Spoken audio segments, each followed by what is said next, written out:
Hello বন্ধুরা, আজকে আমরা এখানে একটা ভাগ অঙ্ক শিখব এবং সেই ভাগ অঙ্কে ভাজ্য, ভাজক, ভাগফল, ভাগশেষ কাকে বলে তাও শিখে নেব।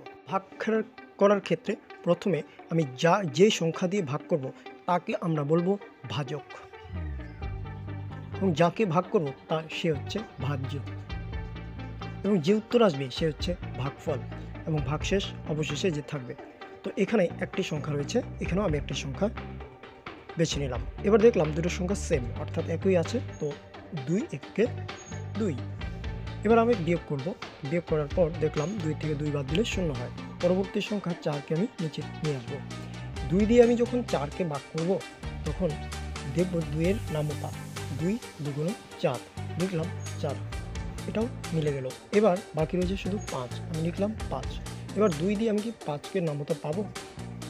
2 গুণ 2, 2 গুণ 3, 2 গুণ 4, আমরা দেখব 2 2 4, 3 2 6, 4 2 গুণ করলে হয় 8। তো এই ক্ষেত্রে কোনটা প্রযোজ্য? আমার এখানে অবশ্যই 4 নিতে হবে।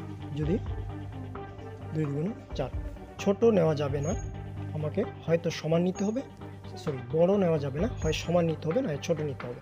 তাহলে 2 2 4, আমরা কি করলাম 5 থেকে 4কে বাদ দিলাম 1, আর এই যে অবশিষ্ট অংশটি রয়েছে একে আমরা বলবো ভাগশেষ।